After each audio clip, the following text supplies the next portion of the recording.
Como verán, vamos a tocar un tema bastante amplio, bastante controversial también para todos aquellos que no conocemos la potencialidad tóxica del analgésico que tiene mayor expendio en el libre mercado, ¿no? El cetamol.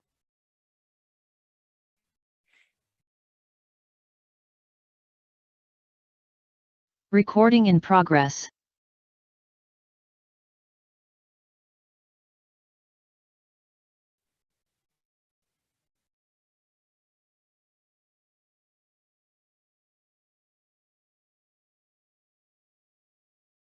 Muy bien. Si hacemos un poco de historia, nos vamos a remontar hasta los años 1950, en el cual se usaba una serie de analgésicos como la fenacetina. Entonces se descubrió que la fenacetina tenía un metabolito activo, ¿no? Y esta era el acetoaminofén.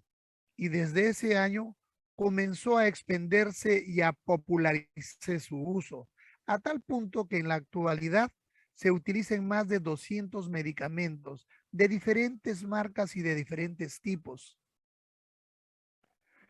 Hasta este año, aparentemente, la aspirina era la vedette de los analgésicos y el paracetamol se impuso sobre este porque tuvo ciertas ventajas, ¿no?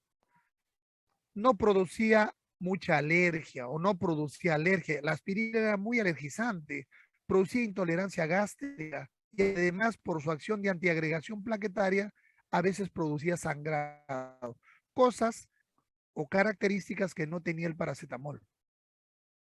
Actualmente, como les había mencionado, se encuentra en más del 40% de preparaciones analgésicas.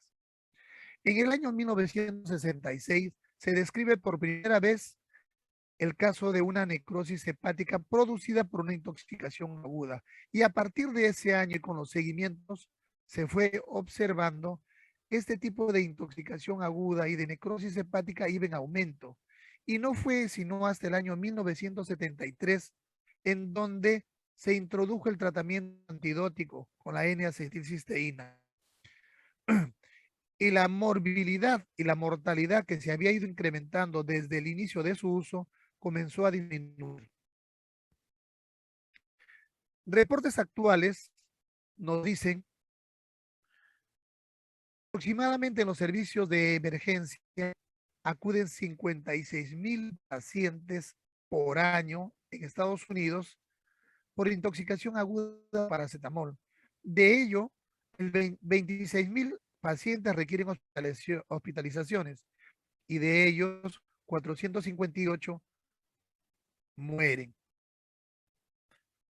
En Gran Bretaña, la indicación más común para el trasplante de hígado es como consecuencia de la intoxicación por paracetamol. Y la causa más común también de insuficiencia hepática aguda en los Estados Unidos es la intoxicación por paracetamol. Entonces estamos viendo que de una u otra manera, en algunos lugares del mundo, la intoxicación por paracetamol causa un daño severo a nivel hepático, que lo hace ser catastrófico a tal punto de llegar al trasplante hepático. En este cuadrito vamos a observar nosotros cómo el paracetamol ocupa el cuarto lugar, ¿no? En el estudio de intoxicaciones, el cuarto lugar, después de las benzodiazepinas, los antidepresivos y otros analgésicos. Ocupa el cuarto lugar. Y ocupa el segundo lugar en intoxicaciones por analgésicos. Las causas de intoxicación por paracetamol se deben a diferentes formas, ¿no? Pero a la cabeza generalmente está el intento suicida, seguido por la ingesta accidental. Muchas veces el paracetamol viene combinado con otro tipo de medicamentos. El paciente, sin percatarse del potencial daño que podría originarlo, comienza a ingerirlo más frecuentemente. Y el otro punto y la otra causa es el abuso por sobredosificación. el paciente también, muchas veces le recetan el paracetamol y en lugar de tomarlo de forma horaria, con un límite, comienza a ingerirlo más frecuentemente. Esto también se observa en los pacientes pediátricos, en los cuales la dosificación terapéutica no es la adecuada y sobredosifican al paciente pediátrico.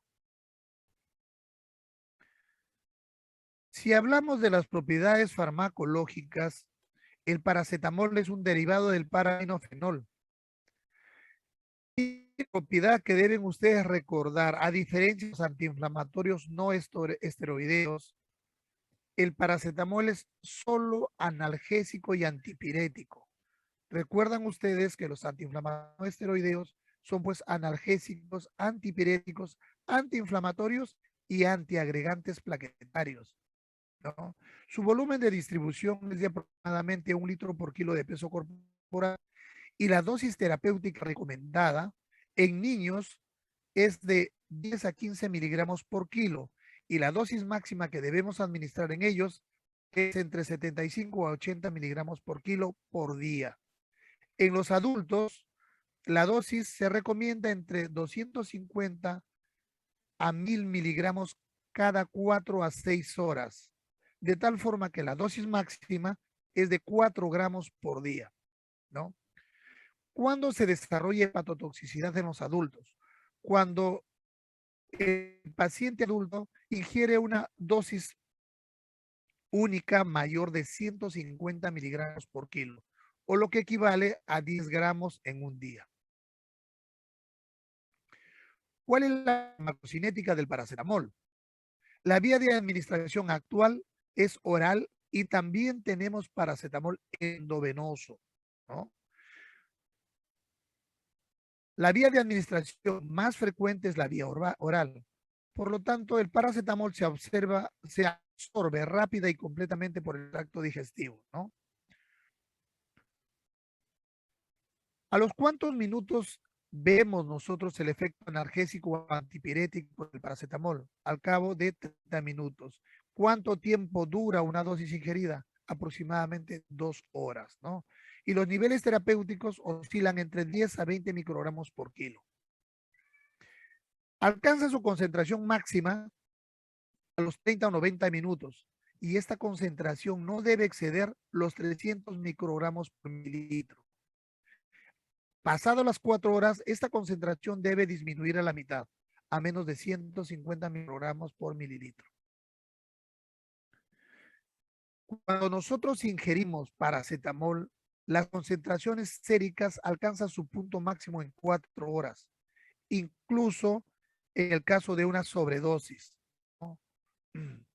Su biodisponibilidad a nivel corporal varía entre 60 y 98%. Su tiempo de vida media es de 2 horas. Y ojo, no olviden esto, el paracetamol cruza la barrera hematoencefálica y la barrera placentaria. Tiene una distribución uniforme en todos los tejidos. Recordemos ahora cómo es la biotransformación y el metabolismo del paracetamol. El paracetamol se metaboliza, después de ingerido por vía oral, se metaboliza aproximadamente 90-93% en el hígado.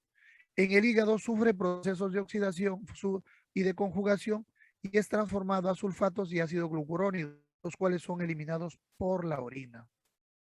Un 2% de este paracetamol es eliminado sin ninguna transformación por la orina y un 3 a 8% es metabolizado también en el hígado por el citocromo P450, originando un metabolito reactivo y tóxico llamado el N-acetil parabenzoquinona imina. En abreviatura se le conoce como el NAFQI. Este reactivo metabólico tóxico es, digamos, regulado por el glutatión, ¿no? Y al ser controlado por el glutatión es conjugado con la cisteína y el ácido mercaptúrico y se excreta como tales, ¿ya? Entonces, quien regula a la N-acetil para benzoquinona es el glutatión. Hay que recordar esto.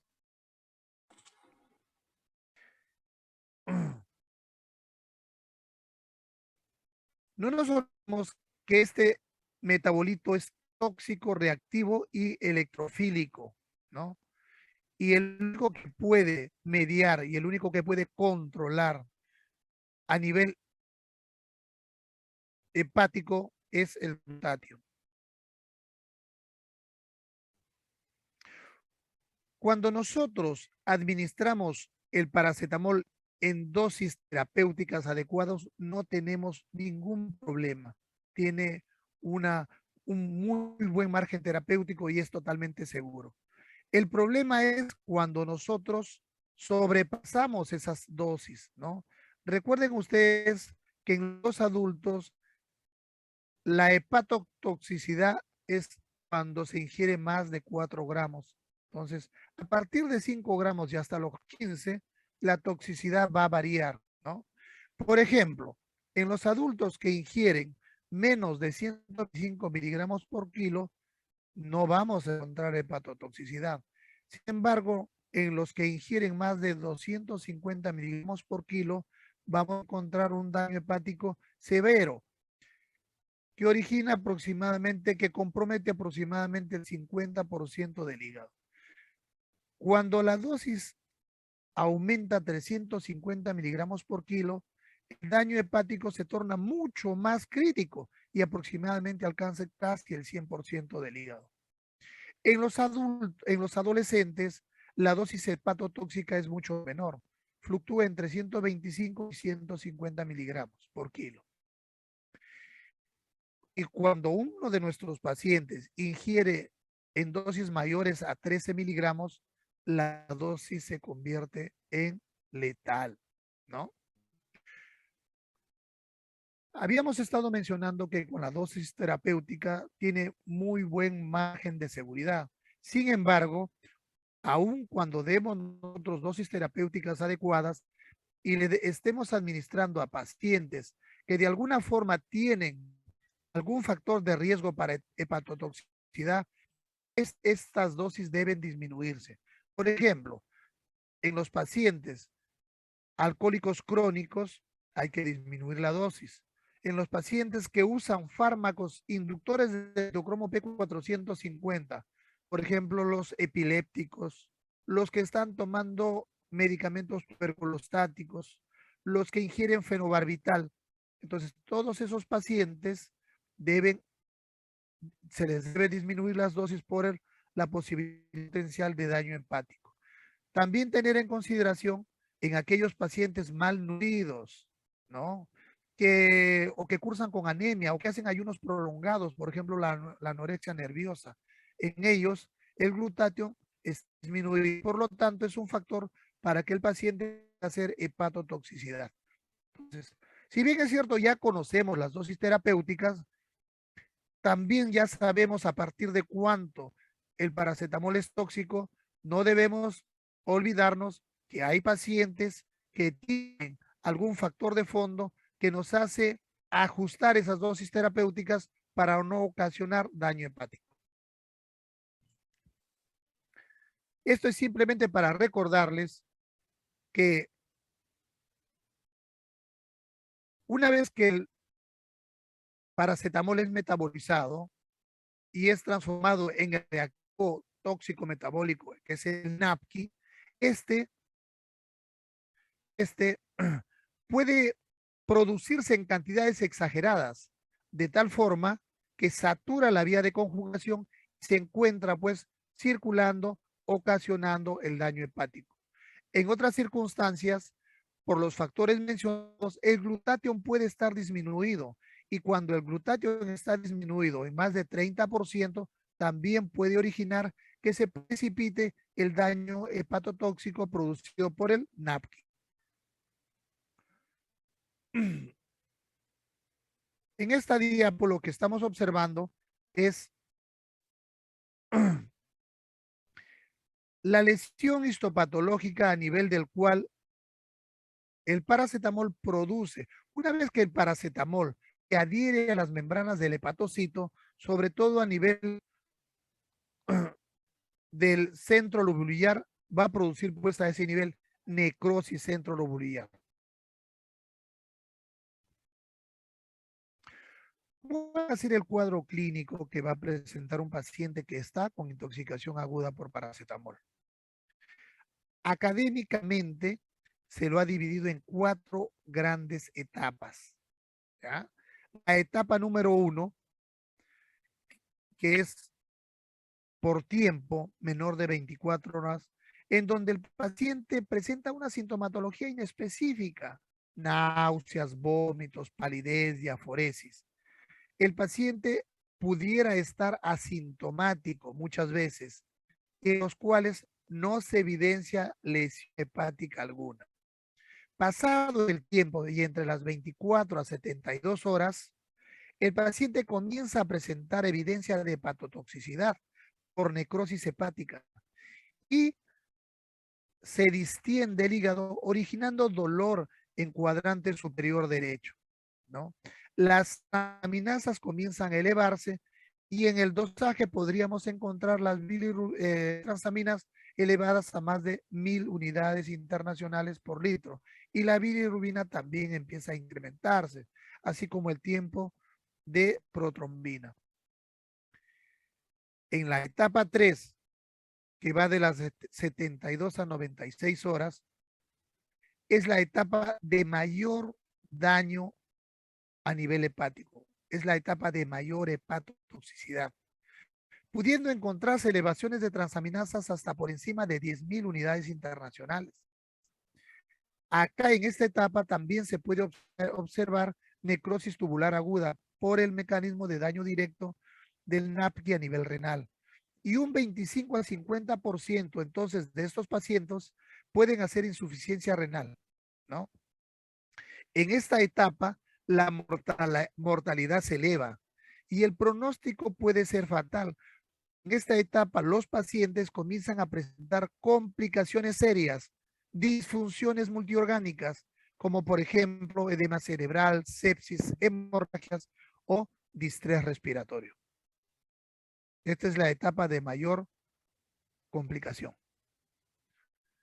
Aquel paciente que llega a la etapa 4, o sea, pasa los 4 días a 2 semanas, entonces a esta etapa se le llama fase de recuperación. Ahora, la duración de esta etapa va a depender de la gravedad con que se inició el compromiso a nivel hepático. A menor gravedad, mejor evolución. A mayor gravedad, peor evolución. Y llegan a esta etapa los que sobrevivieron a la etapa anterior.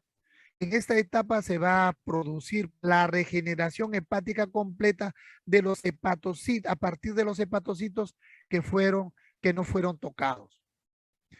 Después de 5 a 7 días, los exámenes de laboratorio de control comienzan a resultar siendo normales.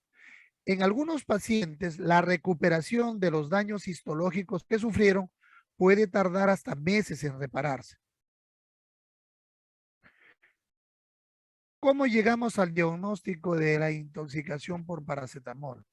El diagnóstico es meramente clínico, los cuales llegan pues los paramédicos o los familiares informándonos que el paciente ha ingerido una serie de medicamentos y muchas veces traen los blisters de los medicamentos y con ellos nosotros nos percatamos que dentro de ellos puede haber paracetamol, ¿no? Entonces, hay que confeccionar una buena historia clínica, hacer una buena anamnesis, una descripción detallada de todo lo que pudiéramos obtener de información, tanto de familiares como de los paramédicos. En la historia clínica, ¿qué es lo más importante? ¿Cuáles son los hechos más importantes que nosotros debemos consignar y que van a tener trascendencia tanto en la terapia como en el pronóstico? La dosis que ingirió y el tiempo que ha ingerido. ¿A qué hora ingirió el paciente el paracetamol? Entonces debemos procurar obtener la formulación del paracetamol ingerido. ¿Cuál es su patrón de uso? Si lo utiliza de forma periódica, habitual, horaria, o es solamente de acuerdo a necesidades?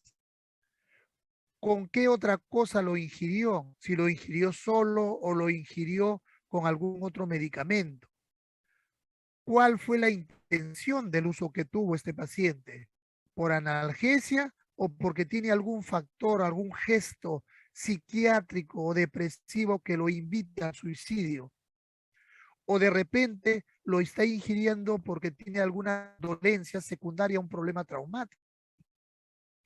Hay que indagar si este paciente tiene o no algún tipo de enfermedad coexistente que pudiera promover el desarrollo de lesión a nivel hepático, como lo que habíamos mencionado anteriormente: alcoholismo, consumo de otros medicamentos inductores del citocromo P450, que sufra de anorexia nerviosa o que sea malnutrido, ¿no?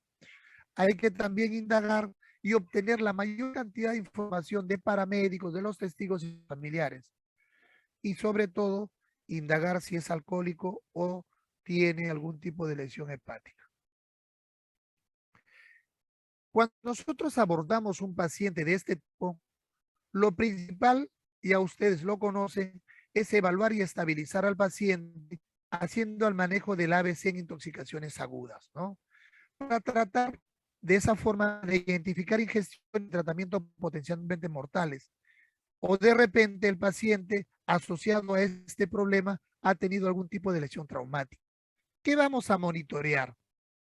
Vamos a monitorear la parte cardíaca y la parte hemodinámica. Tratar de ver si hay arritmias, taquicardias, que son secundarias no al mismo paracetamol, no a algún otro medicamento que pudiera estar asociado a él.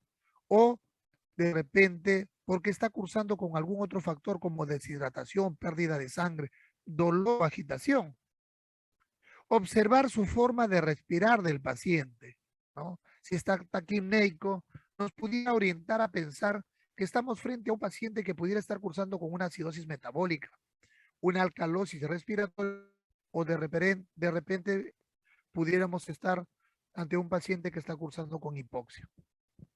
Cuando nosotros examinamos al paciente, debemos enfocarnos a palpar el cuadrante superior derecho para detectar o evidenciar si existe o no dolor o agrandamiento hepático. Si el estado mental del paciente nos revela que está con algún grado de trastorno, esto puede sugerirnos a nosotros que puede estar cursando con encefalopatía, si es que no hubiera algún otro factor desencadenante.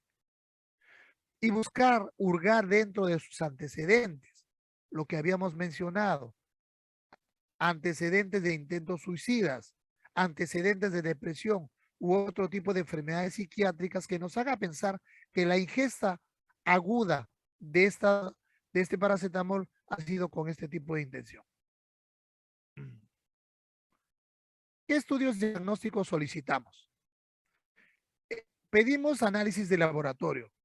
Lo que debemos recordar es que si encontramos anormalidades en los exámenes de laboratorio, esto nos va a indicar que la ingesta es grave y nos proporciona también información pronóstica para el paciente, para de esa manera, conocedores ya de la potencial hepatotoxicidad del paracetamol, poder conversar con la familia y explicarle las complicaciones.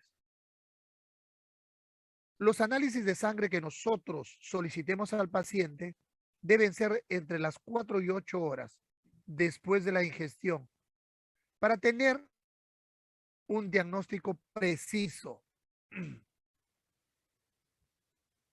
En pacientes que tienen un nivel tóxico de paracetamol, nosotros debemos hacer un monitoreo, un seguimiento de los análisis de suero a las 12 y a las 24 horas después de los primeros resultados.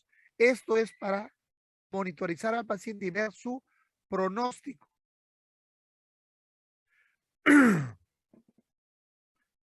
Cuando nos enfrentamos a un paciente que ha ingerido paracetamol, ¿con qué lo debemos diferenciar? ¿Con qué otras patologías? Por ejemplo, con colangitis. Primero, con aquellas patologías que amenazan la vida de un paciente. Una colangitis aguda, un síndrome hepatorrenal, una hepatitis isquémica, una hepatitis viral fulminante, una pancreatitis que está cursando con falla orgánica multisistémica, una víscera perforada, un síndrome de Rey, una falla inducida por toxina, toxicidad por hongos u otro tipo de toxinas. Y hay otras causas también que potencialmente no son mortales, pero con los cuales nosotros debemos diferenciar, como la hepatitis alcohólica, un colangioma, la infección por citomegalovirus, la duodenitis, gastritis, gastroenteritis, adenitis mesentérica, sobre todo estos casos cuando se observan en las primeras fases. ¿Cuáles son nuestros objetivos a los cuales debemos enfocarnos cuando evaluamos a estos pacientes? Dos son los objetivos principales en la exposición al acetoaminofén. Primero, nuestro objetivo es identificar el riesgo de hepatotoxicidad inducida por el paracetamol. ¿Está el paciente en riesgo de sufrir hepatotoxicidad? Y en segundo, una vez identificado esto, iniciar el tratamiento oportuno y rápido que nos permita contribuir al desenlace benigno y no fatal de este tipo de intoxicación. Para ello nosotros tenemos un panel de toxicidad y una herramienta importante, una herramienta clínica que es el nomograma de Rumac. Entonces, frente a la sospecha de gestión de paracetamol, debemos ordenar un panel toxicológico sérico, ¿no? Donde solicitamos, además de otras que pudiéramos estar sospechando, cuantificar la concentración del paracetamol. En este screening toxicológico nosotros hacemos, también podemos determinar niveles séricos de otros medicamentos que pudieran estar, que pudieran haberse ingerido de forma concomitante, como por ejemplo el etanol o la aspirina, los cuales van a agravar aún más el problema si es que se ha ingerido estos dos medicamentos, ¿no?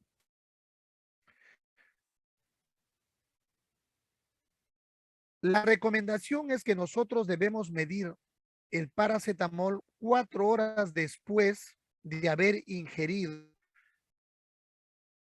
la dosis aguda para poder estratificar el riesgo de hepatotoxicidad, ¿ya?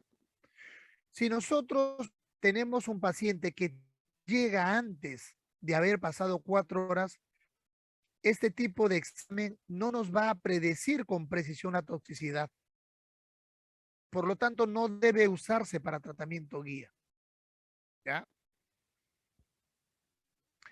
Una vez medida la concentración sérica de paracetamol en una muestra extraída entre las 4 y las 24 horas después de una ingesta aislada, debemos trazar nosotros el nomograma de Ruman-Mathieu para realmente determinar el riesgo potencial de hepatotoxicidad y poder guiar el curso de la terapia con N-acetilcisteína. Este tipo de normograma se basa pues en observaciones y datos que han seguido una serie de validaciones con un gran número de pacientes. Por lo tanto, el método de seguimiento usando el nomograma es muy eficaz. ¿En qué casos este nomograma no se puede usar para guiar el tratamiento? ¿En qué casos? ¿No? Cuando, por ejemplo, nosotros le pedimos la concentración en suero en pacientes que tienen menos de 4 horas después de la ingesta. Cuando el tiempo de ingestión es desconocido o no se puede establecer de manera confiable. Cuando ya encontramos signos o síntomas de lesión hepática después de una ingestión aguda. Cuando tenemos un paciente que no lo ha hecho una única vez, sino que ha estado ingiriendo repetidas dosis supraterapéuticas de forma crónica. Una concentración de paracetamol por debajo del umbral de detección entre 1 y 4 horas después de la ingestión no excluye la ingestión de paracetamol tóxico, ¿no? Por lo tanto, va a requerir siempre que se vuelva a medir la concentración a las 4 horas. Y este es el normograma de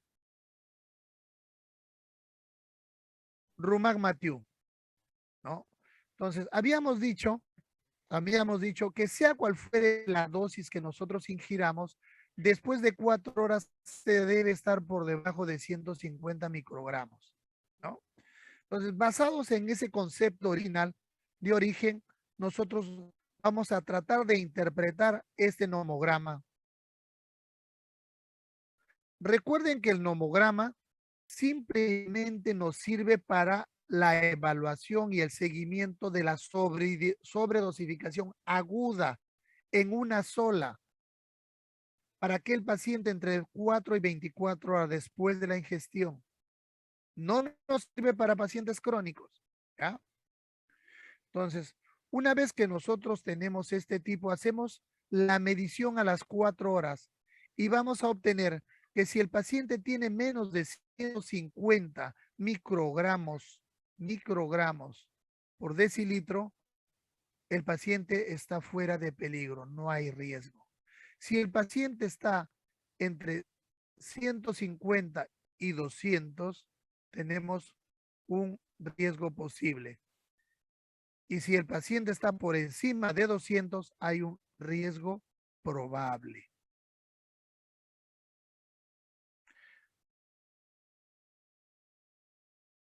Aparte de la concentración sérica y la estratificación con el nomograma de Rumac-Mathieu, ¿qué otros estudios de coagulación o qué otros estudios de laboratorio podríamos hacer? Deberíamos pedir un perfil de coagulación para determinar cómo está el tiempo de protrombina y cómo está el INR, ¿no? Si nosotros observamos que estos están elevados, nos van a indicar que el hígado está con la función comprometida y por lo tanto los daños que se van a generar en él van a ser lesiones significativas. Debemos monitorear también el INR y el tiempo de protrombina, porque esto nos va a ayudar a guiar modalidades terapéuticas, ¿no? Un tiempo de protrombina superior a 100 y un INR mayor a 1 indica que estamos frente a un paciente que está cursando con disfunción hepática. Un paciente que cursa con un INR mayor de 6,5 nos hace predecir que el problema hepático es muy severo y que estamos frente a una insuficiencia hepática fulminante. Una coagulopatía progresiva en un paciente que mejora a pesar de todo el tratamiento que le damos es indicación para evaluar la posibilidad de trasplante hepático.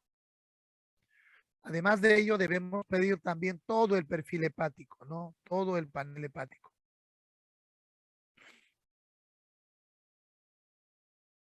Cuando un paciente presenta dolor a nivel de cuadrante inferior derecho o sensibilidad epigástrica, esto significa que el hígado está comenzando a inflamarse por distensión de la cápsula. Las transaminasas hepáticas habíamos dicho que van a empezar a aumentar dentro de las primeras 24 horas. Pero tendrá un pico máximo, pues, entre las 48 y 72 horas, ¿no? Si nosotros encontramos que las transaminasas hepáticas aumentan de forma normal, esto también constituye un dato de hepatotoxicidad. ¿Cómo definimos entonces hepatotoxicidad severa? La vamos a definir cuando en el paciente encontramos los valores de transaminasas por encima de 1000. Y definimos insuficiencia hepática como hepatotoxicidad acompañada de evidencia clínica tanto de encefalopatía como de coagulopatía progresiva. Muchos pacientes nos van a referir pues dolor abdominal y sensibilidad a nivel epigástrico. En estos pacientes, no olvidarse que aunado al perfil de coagulación, al perfil hepático, también debemos medir la contracción sérica de lipasa, ¿ya? porque hay pacientes que cursan asociado a esto con pancreatitis, que es una situación que debemos sospechar. Además de todo lo mencionado para la parte hepática y la amilasa, debemos solicitar también análisis de rutina para ver cómo está la hidratación, la glicemia y el estado ácido básico del paciente, como puntos de partida para poder monitorearlo y hacer el seguimiento. Una creatinina sérica con un nivel superior a 3 miligramos por decilitro sugiere un pobre pronóstico y nos invita a ir pensando en la necesidad de un potencial trasplante. ¿Ya? Hemos visto en algunos casos los pacientes que pudieran llegar a la emergencia pueden ser mujeres en etapa reproductiva. Por lo tanto, es necesario pues descartar con un test de embarazo. Habíamos mencionado que el paracetamol cruza la barrera tanto la barrera hematoencefálica como la placentaria. Y entonces, cuando nos encontramos con dosis tóxicas, estos pueden dañar los hepatocitos fetales. Recuerden que a partir de la semana 14 de gestación, el feto ya puede producir el NAPKI. Entonces, se ha visto en diferentes estudios que en las mujeres embarazadas aumenta el riesgo de pérdida fetal cuando hay un inicio tardío de tratamiento con la N-acetilcisteína para el tratamiento de la hepatotoxicidad por paracetamol.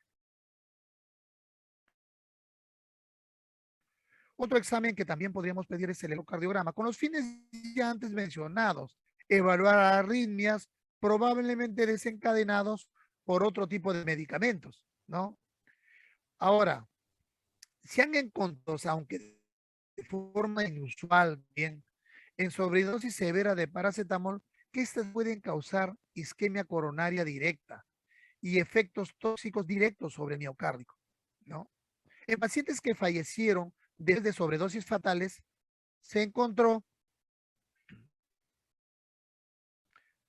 hallazgos de hemorragia subendocárdica y necrosis miocárdica. En algunos pacientes que cursan con encefalopatía, hay que solicitarles una tomografía de cerebro, sobre todo a los pacientes en los cuales se sospecha de algún tipo de trauma, ¿no? Si el paciente está exento del trauma y nosotros vemos que está cursando con encefalopatía, esto puede deberse a un edema cerebral, ¿no? Y generalmente se observa en las etapas 3 y 4 de la enfermedad.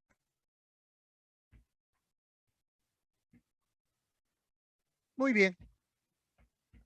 Ahora lo que necesitamos recordar es cuándo necesitamos hacer un trasplante hepático. También se han creado predictores para poder determinar la necesidad de un trasplante hepático en paciente que tiene una intoxicación grave por paracetamol, ¿no?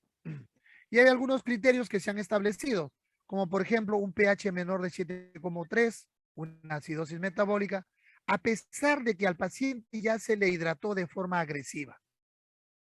Un paciente que cursa con un pH mayor de 7,3, pero que además tiene tiempo de protrombina superior a 100, o está cursando con falla renal aguda, con una mayor a 3,3, o que está con daño con encefalopatía grado 3 o 4.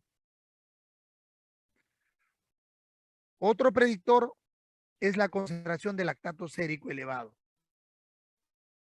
Cuando el paciente tiene un lactato sérico mayor de 3 después de la reanimación inicial con líquidos, o cuando es mayor de 3,5 después de 48 horas que está siendo manejado el paciente de forma agresiva. Si nosotros puntuamos el score Apache y encontramos que este es mayor a 15, si vemos que el tiempo de protrombina es creciente después de 72 horas y no se logra detener y va de forma ascendente, paciente cursa con hipotensión relativa a pesar de la reanimación adecuada con líquidos, o si, o si la concentración de fosfato sérico es mayor de 3,5 miligramos después de 48 horas. Entonces, cualquiera de estos predictores, cualquiera de estos que esté presente, va a ser un predictor de necesidad de trasplante hepático para que nosotros lo podamos ir pensando.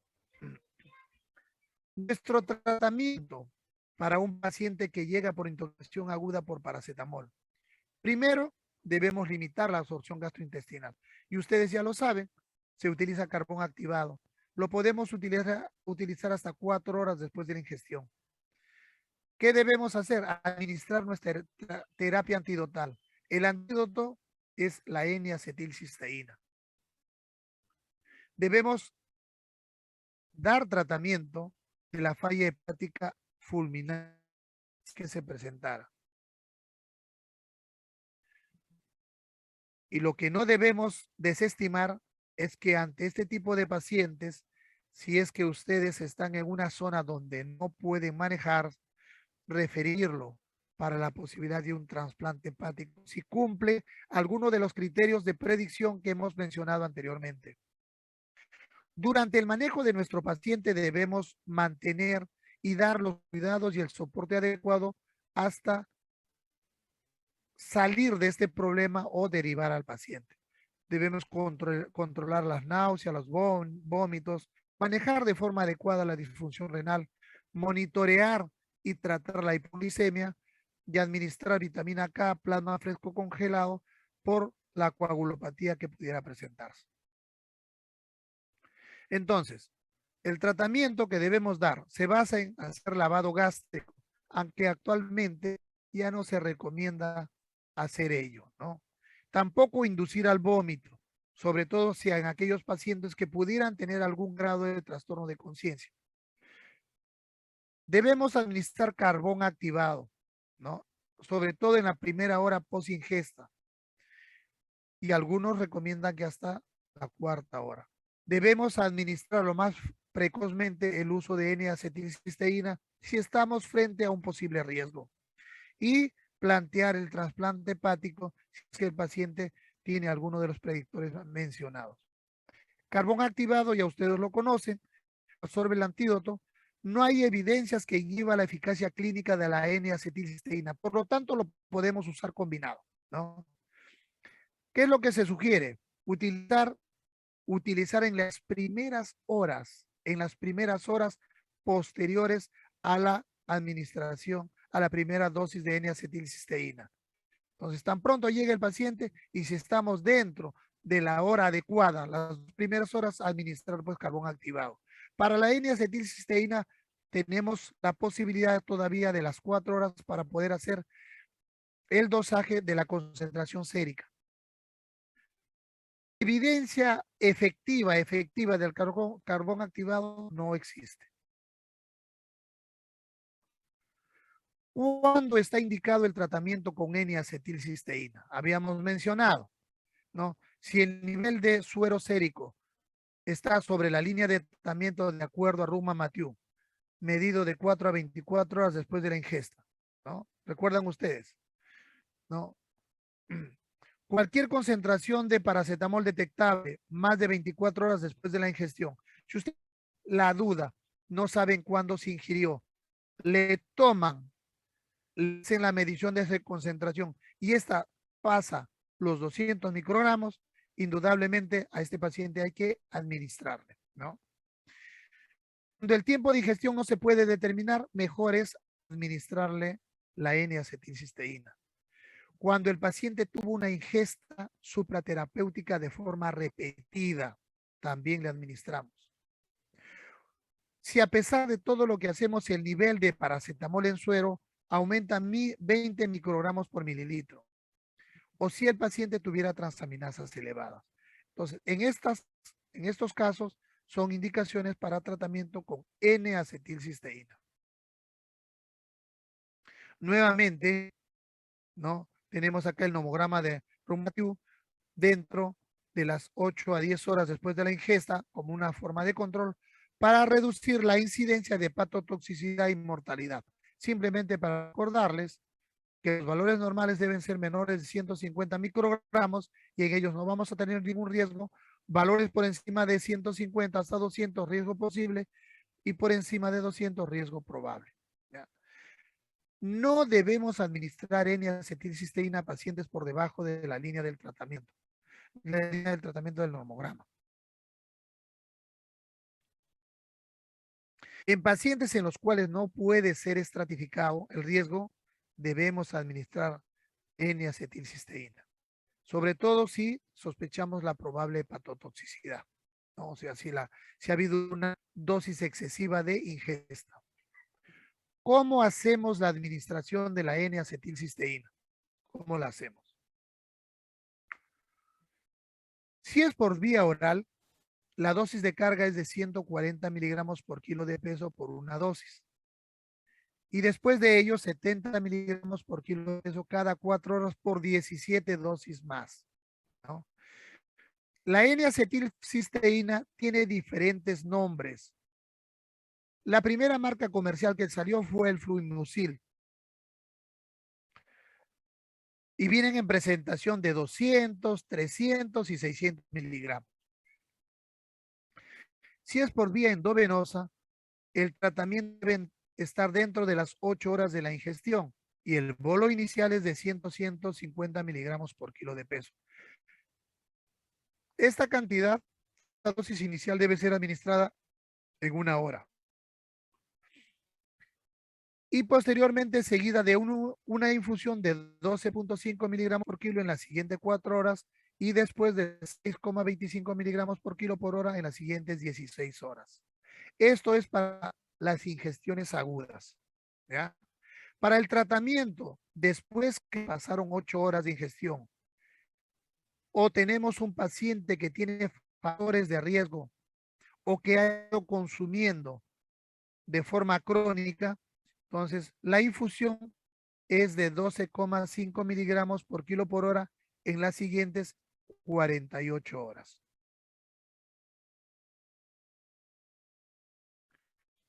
Es inocuo totalmente la N-acetilcisteína, en algunos pacientes no.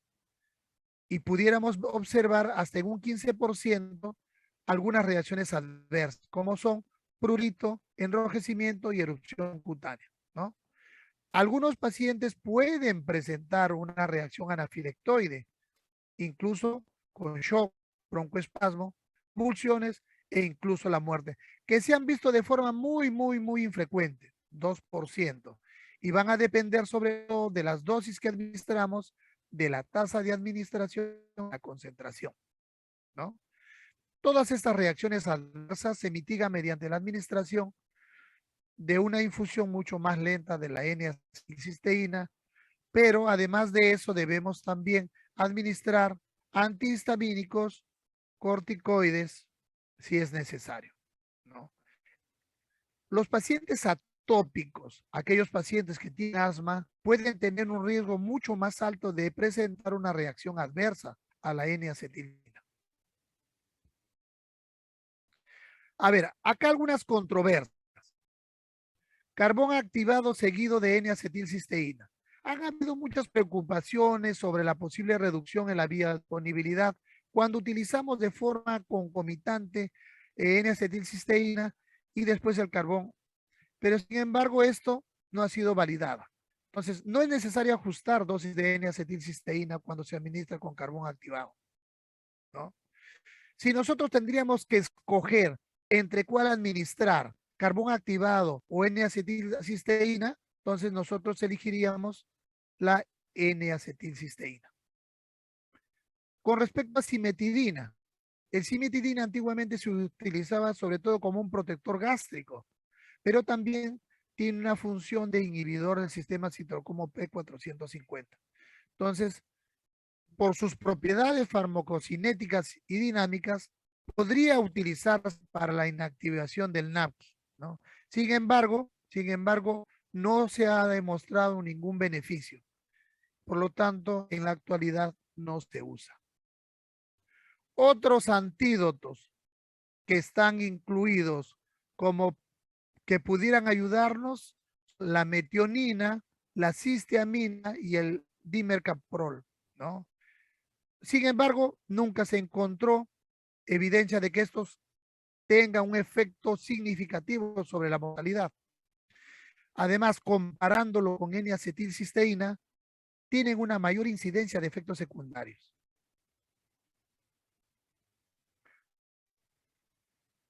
¿Qué pacientes nosotros podríamos sugerir la posibilidad de que vayan a hemodiálisis? En aquellos que cursan con disfunción renal severa, después de una sobredosis de paracetamol. Esto es poco común, pero se puede presentar. Cuando ocurre este tipo de disfunción renal, generalmente se asocia a encefalopatía hepática y a menudo muchas veces se resuelve sin necesidad de la hemodiálisis, ¿no?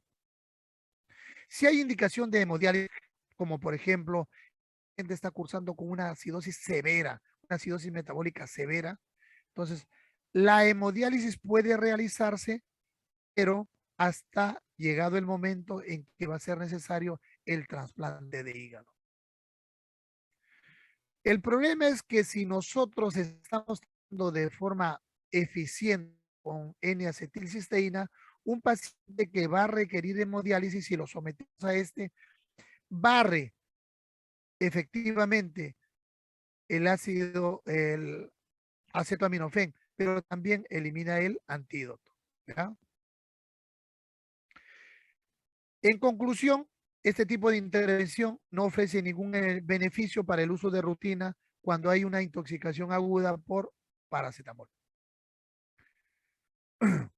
Y por último, nuestra última carta, el trasplante hepático, ¿no? Generalmente cuando se plantea por los predictores antes mencionados que hay necesidad de trasplante hepático, ustedes deben sopesar. Este tipo de problema tiene un mejor pronóstico que las otras causas que generalmente llevan al trasplante hepático, ¿no? Entonces, cuando un paciente tiene este tipo de problemas y se le somete a trasplante, su sobrevida es altísima, por lo tanto tiene mejor pronóstico. El trasplante hepático frente a esta situación va a ser un procedimiento que salva la vida para muchos pacientes que van a presentar como consecuencia de la intoxicación por paracetamol insuficiencia hepática fulminante. Habíamos mencionado una serie de criterios para ver la necesidad de trasplante hepático. Sin embargo, esto también se asoció con un pronóstico sombrío. Entonces, cuando, por ejemplo, tenemos acidemia persistente con un pH menor de 7,3, después que hemos hecho la reanimación agresiva con líquidos, este paciente tiene una alta mortalidad y si no lo sometemos al trasplante, la mortalidad encontrada en ellos es mayor al 90%. Si un paciente cursa con tiempo de protrombina superior a 100, un nivel de creatinina superior a 3,3 y encefalopatía, la mortalidad es mayor a 80% si es que no le ofrecemos el trasplante. Si un paciente a este tipo de pacientes de mal pronóstico que se someten a un trasplante, la tasa de supervivencia fue al año mayor del 65%. Entonces, vean ustedes cuán importante es conocer los factores predictivos o predictores para hacer el trasplante hepático. Y vean ustedes y noten ustedes que también tiene cómo disminuye la mortalidad en estos pacientes, ¿no? Y no olvidar que un paciente que es sometido a trasplante hepático por esta falla tiene mejor pronóstico que aquellos pacientes crónicos que están en lista de espera. Muy bien, doctores. Con esto hemos concluido el tema de intoxicación por paracetamol. Ahora sí, a su disposición para las preguntas que consideren pertinentes.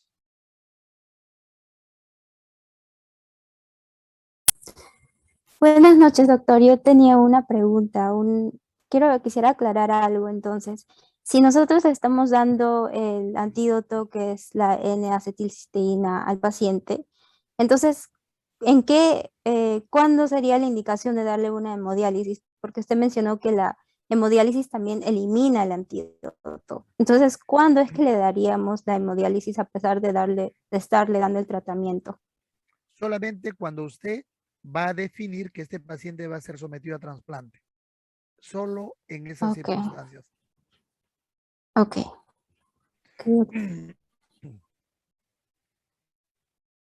¿Alguna otra pregunta?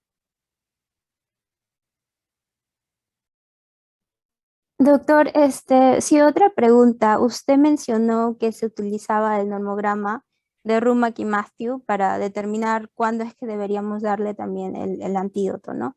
Pero dice que cuando es por debajo de la línea, cuando está por debajo de la línea de tratamiento no se debe de administrar. Pero hay dos líneas, hay una línea sólida y hay otra línea que es punteada, y entre ambos está el riesgo posible y por encima está el riesgo probable. ¿Cuál de las dos líneas es la que tenemos que seguir? Lo que deben tener en cuenta ustedes es el metabolismo del paracetamol. Habíamos dicho que por debajo de 150 microgramos por decilitro no hay ningún tipo de lesión. Sin embargo, si ustedes hacen el análisis y dicen, a ver, ¿cuántas tabletas ingirió nuestra paciente? Uy, se tomó 10 gramos y ustedes hacen el dosaje a las 4 horas y este paciente tiene por encima de 150 microgramos. ¿Usted qué está pensando que va a suceder a las 8 horas? Probablemente que esta concentración va a estar incrementándose, va a ser mayor. Entonces, ese es un criterio como para ya iniciar la N-acetilcisteína. Si a las 4 horas o no tiene usted un tiempo realmente exacto, pero está dentro de las 4 a las 24 horas, hace el nomograma y le sale mayor de 200, y usted decía, oye, pero el paracetamol debe estar después de las 4 horas menor de 150. Entonces usted dice, posible daño, inicio tratamiento. Cuando está por encima de 200 microgramos, hay que empezar tratamiento, doctor. No se olvide que siempre es importante el antecedente y hacer una buena historia clínica para poder precisar, proyectarnos cómo va a ser el desarrollo, las complicaciones y el pronóstico del paciente. ¿Quedó claro su pregunta? Sí, doctor, sí. Gracias.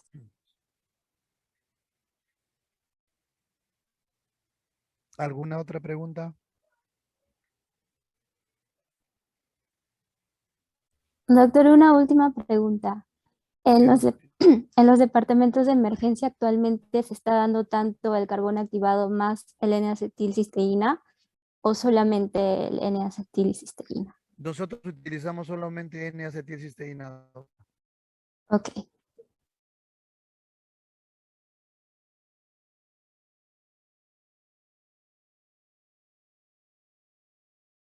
¿Alguna otra pregunta?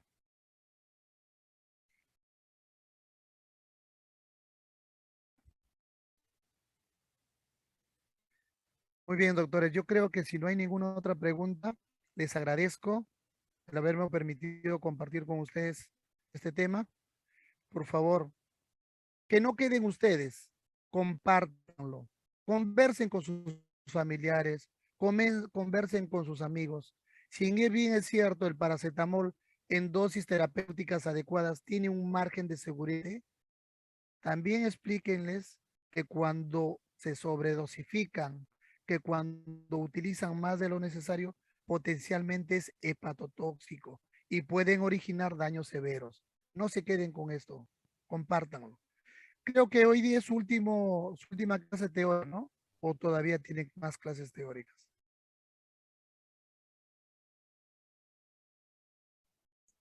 Es el último doctor. Gracias. La Muy bien, última. muy bien. Entonces, doctores, desearles el mayor de los éxitos. Sigan estudiando. Van a empezar una experiencia asistencial muy bonita. El internado es muy bonito. Ya va a depender de ustedes nada más. Demuestren responsabilidad, demuestren perseverancia, estudien, sean puntuales, dedicados con sus pacientes y les aseguro que ustedes mismos se van a abrir todas las puertas, tanto del servicio como del hospital, como de los asistentes, y van a ser bien considerados. Suerte, doctores, que les vaya muy bien. Muchas gracias. Muchas gracias, Gracias, doctor. Muchas gracias, doctor. Muchas gracias, doctor. Gracias, doctor. Muchas gracias, doctor. Gracias, doctor. Gracias, doctor. Hasta luego. Hasta luego.